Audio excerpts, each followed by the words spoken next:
So the software and services we bring makes these providers better, faster, and smarter. And essentially, we're the Swiss Army knife they could buy and drive a better business.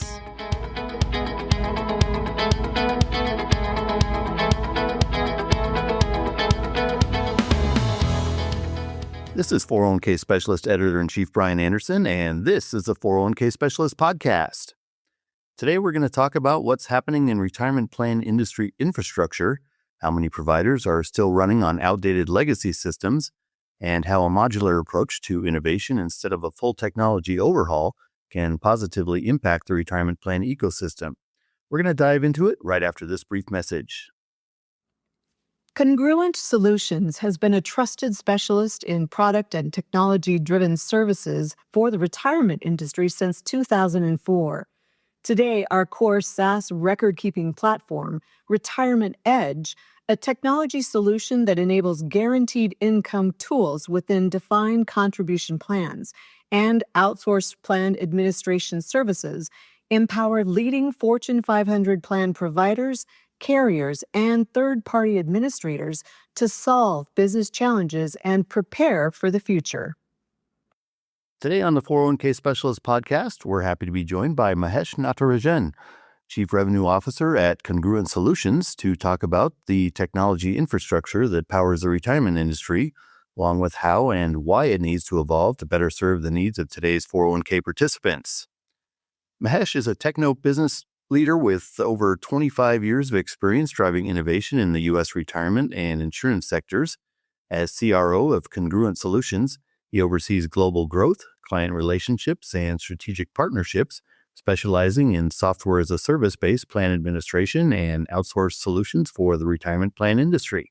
Mahesh, welcome to the 401k Specialist Podcast. Thank you, Brian. I'm glad to be here. Looking forward to the conversation today.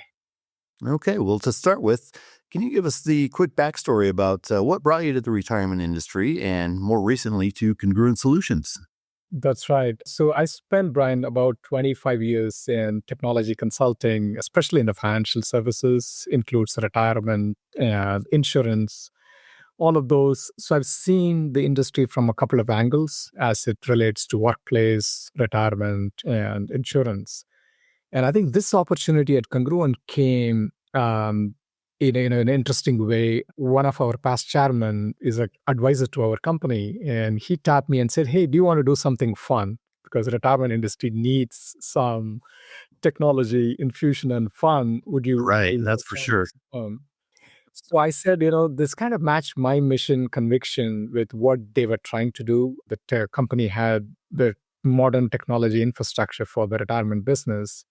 And I've always believed technology is going to be the only way we can serve millions of Americans as they get ready for tomorrow, right? And from a retirement standpoint, I would even say financial wellness broadly.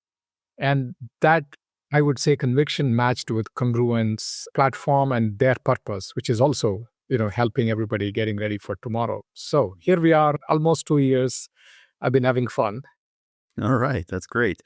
Now, for listeners who may not be familiar with Congruent Solutions yet, tell us about what role that the company plays in the retirement ecosystem.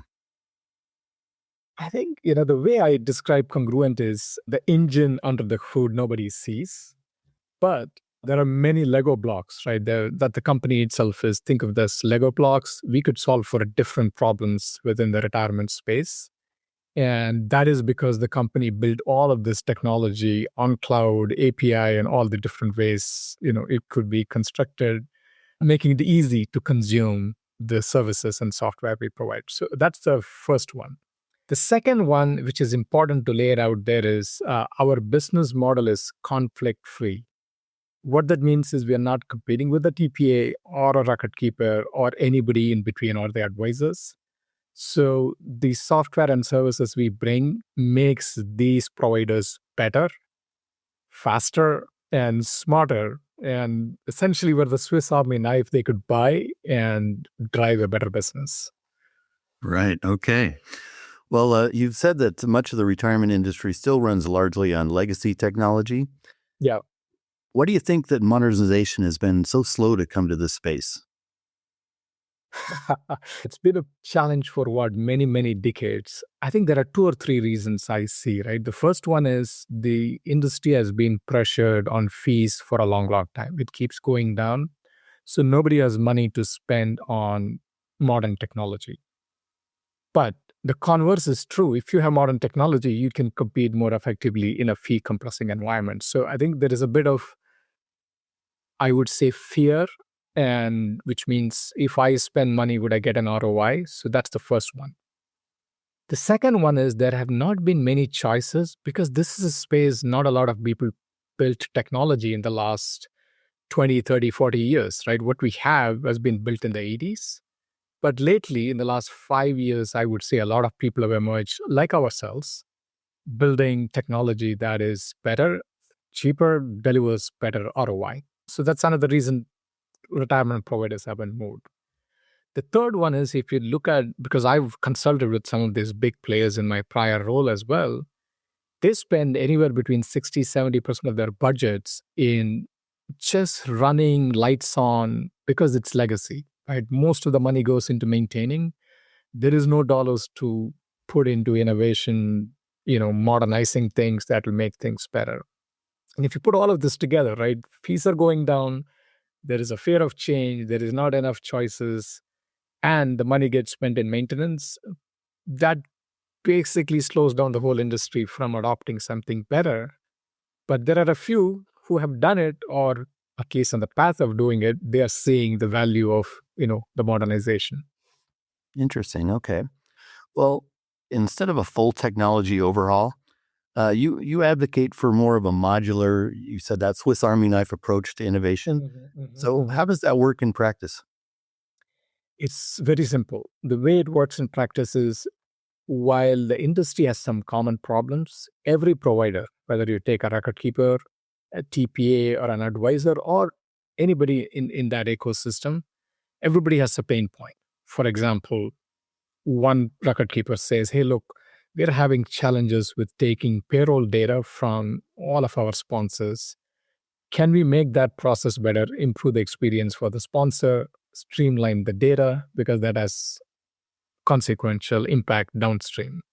So if you take a very business focused ROI approach, then the modular approach works because you're not trying to rip and replace the entire technology landscape, which takes millions of dollars, many years. But taking this modular approach solves for that specific issue. In 12 to 18 months, people start seeing the value. And as you do that, the fear goes away. The fear of adopting modern tech, changing things, that goes away. Second, when you take the modular approach, people are also seeing the incremental value with lesser risk because they're not betting their job because the CXOs, whether you are technology head or the operations head, nobody wants to get fired, for making a 20, 30, $40 million investment.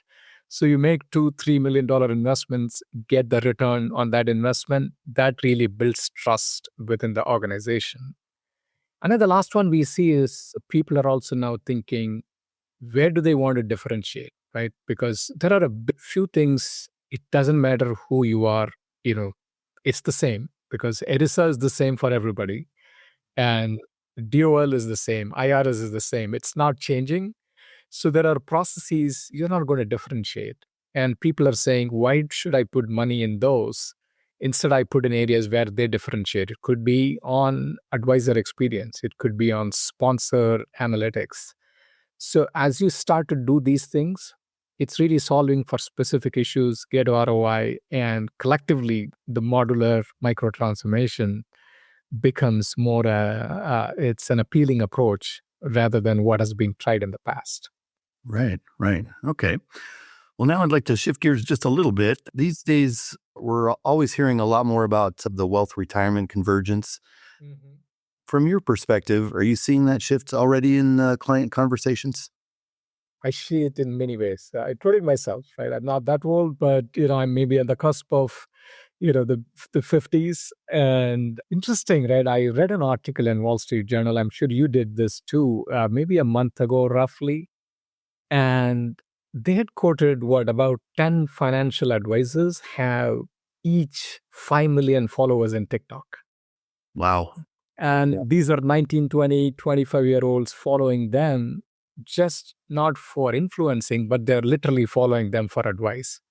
So in my mind, we talk about wealth retirement convergence in the back room, in the boardroom, and the leadership rooms.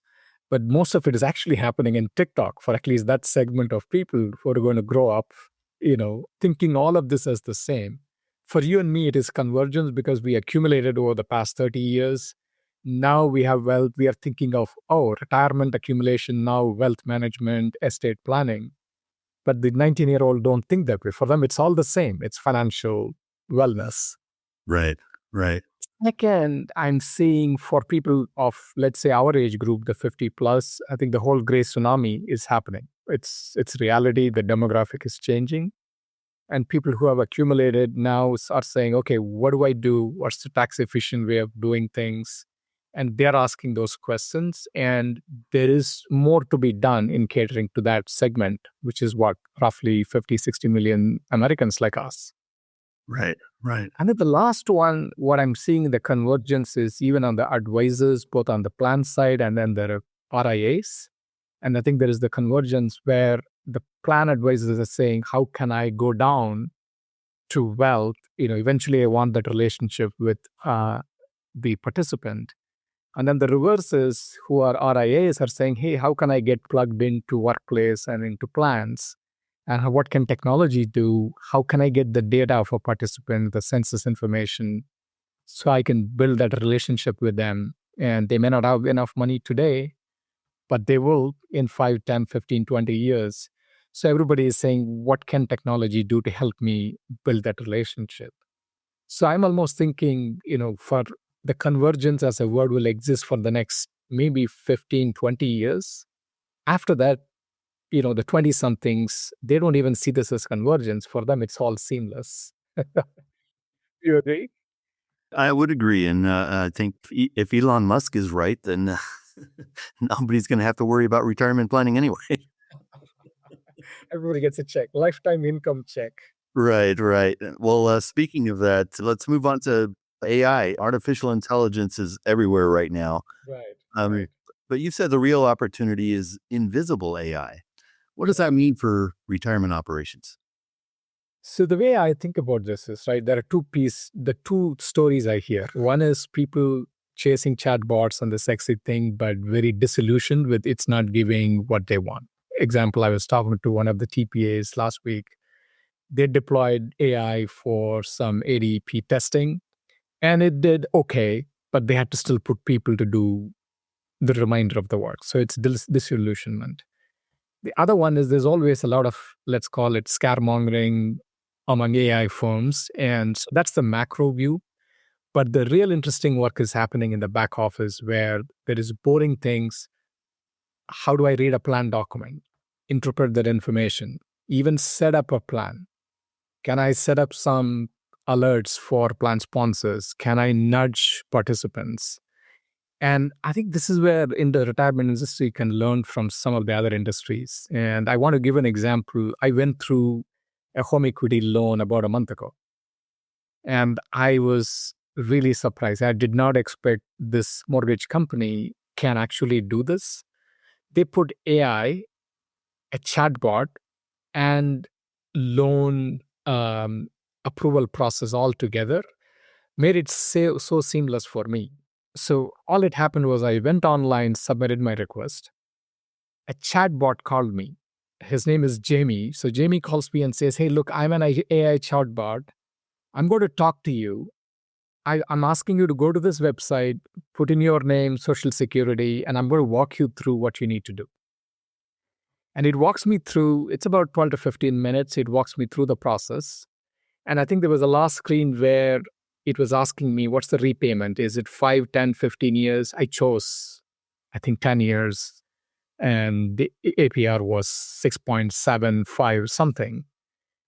And then Jamie says, hey, Mahesh, wait a minute. If you do this in 5 years, I can drop the rate by 25 basis points and you will only pay $100 more a month.